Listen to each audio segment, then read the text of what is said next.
Hello guys, welcome back to our channel Nursing at Ease. So today's our topic is hand hygiene, which is very essential and needed step before any procedure or anything, especially in nursing field. And in today's scenario, hand washing is very essential and mandatory. So let us start our video with our topic hand washing. जैसा कि हम सब जानते हैं कि hand washing nursing field में ही नहीं बाकी रोज़ाना की ज़िंदगी में भी बहुत इम्पॉर्टेंट प्रोसीजर है और बहुत इम्पॉर्टेंट हैंड हाइजीन है हमारा। तो हैंड वॉशिंग हम पढ़ेंगे हैंड वॉशिंग हमारे लिए बहुत ज़्यादा इम्पॉर्टेंट क्यों है, ये भी हम पढ़ेंगे हैंड वॉशिंग होता क्या है और उसका नर्सिंग में प्रोसीजर क्या होता है, हम वो भी पढ़ेंगे। अब हम सबसे पहले हैंड वॉशिंग क्या होती है। हैंड वॉशिंग जैसा कि नाम से ही प्रेडिक्ट हो रहा है, हैंड वॉशिंग एक ऐसी एक्टिविटी या फिर एक ऐसा एक्ट होता है जिसमें हम अपने हाथ को धोते हैं, जिसकी वजह से हमारे जो हैंड्स हैं वो माइक्रो ऑर्गेनिज्म से फ्री हो सके और किसी को इन्फेक्शन कोज ना हो, इसकी वजह से हम हैंड वॉशिंग करते हैं। This is the main part of hand hygiene is very important in nursing field specially. ये नर्सिंग फील्ड में हैंड हाइजीन बहुत ज़्यादा इम्पॉर्टेंट होता है। क्यों इम्पॉर्टेंट होता है? क्योंकि हम जो नर्सेज होती हैं उन्हें पेशेंट की डायरेक्ट केयर करनी होती है।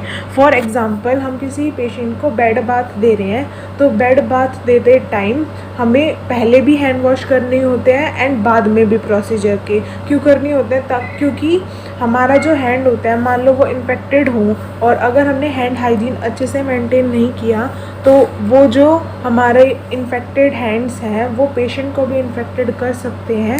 सो दैट्स वाई और अगर पेशेंट को कोई इन्फेक्शन हो और हमने आफ्टर द प्रोसीजर नहीं हैंड वॉश किए तो वो इन्फेक्शन हमें भी लग सकता है, तो उसकी वजह से हैंड वॉशिंग बहुत इम्पॉर्टेंट होता है। To remove micro organism such as bacteria, virus etcetera. जैसा कि हम सबको पता है, हमारे एक्सटर्नल इन्वायरमेंट में बहुत सारे माइक्रो ऑर्गेनिजम्स प्रेजेंट होते हैं, जैसे कि बैक्टीरिया, वायरस और भी बहुत सारे माइक्रो ऑर्गेनिजम्स प्रेजेंट होते हैं जो हमें हार्म भी कर सकते हैं।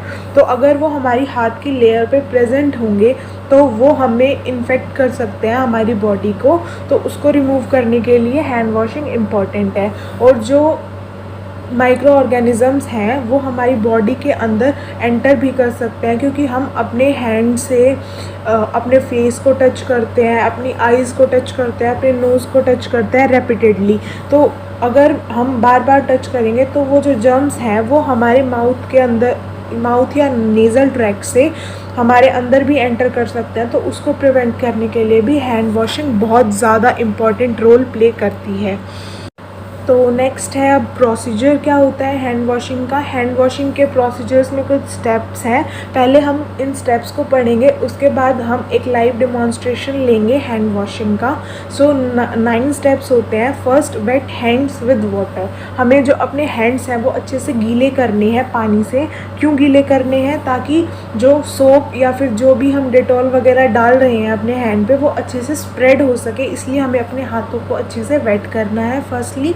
फिर उसके बाद हमें कोई भी सोप या फिर डिटॉल वगैरह अपने हैंड सरफेसेस पे लेना है। फिर हमें थर्ड स्टेप में उसको अच्छे से पाम टू पाम रब करना है।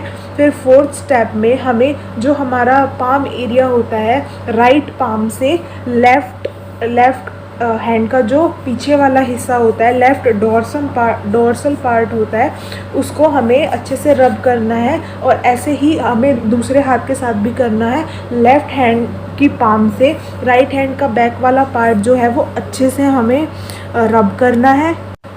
फिर हमें पाम टू पाम अपनी फिंगर्स को अच्छे से इंटरलैक्ट कर लेना है, ताकि हमारे जो फिंगर्स के बीच में जो माइक्रो ऑर्गेनिजम्स हैं वो ना ग्रो कर सकें। उसके बाद हमें बैक से जो हमने फोर्थ स्टेप किया था उसी स्टेप को रिपीट करते हुए अपने फिंगर्स को इंटरलॉक करना है और वही स्टेप दोबारा करना है। उसके बाद हमें अपने जो पाम होता है उस पर रोटेशनल रबिंग करनी है, मतलब गोल गोल हमें हाथ अपोजिट हैंड से घुमाना है, ताकि हमारे जो हैंड पाम पे जो इन्फेक्शन है वो भी या फिर माइक्रो ऑर्गेनिज्म ग्रो कर रहा है वो भी अच्छे से रिमूव हो जाए वहाँ से। सेम हमें दूसरे हाथ के साथ भी कर लेना है। उसके बाद हमें अच्छे यही सेम स्टेप पीछे की तरफ भी करना है, ताकि पीछे वाले जो माइक्रो ऑर्गेनिजम्स हैं वो भी हमारे हैंड से रिमूव हो जाए। उसके बाद हमें अच्छे से अपने हाथों को पानी से धो लेना है, ताकि जो भी माइक्रो ऑर्गेनिजम्स थे वो अच्छे से रिमूव हो जाए हमारे हैंड से। सो गाइज़, अब चलते हैं लाइव डेमोन्स्ट्रेशन की तरफ। Hey guys, here we are for the live demonstration. So first step, हमें अपने हाथों को अच्छे से गीला करना है।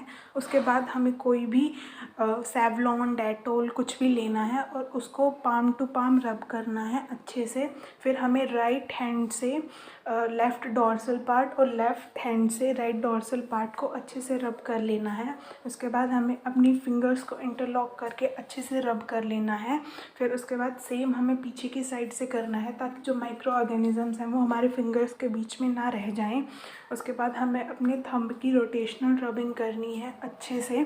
उसके बाद हमें अपने पाम पे रोटेशनल रबिंग करनी है, राइट पाम पे भी और लेफ़्ट पाम पे भी। उसके बाद हमें सेम पीछे की साइड भी करना है, ताकि पीछे की साइड कोई माइक्रो ऑर्गेनिजम्स रह ना जाए। उसके बाद हमें अपने हाथों को अच्छे से वाटर से क्लीन कर लेना है।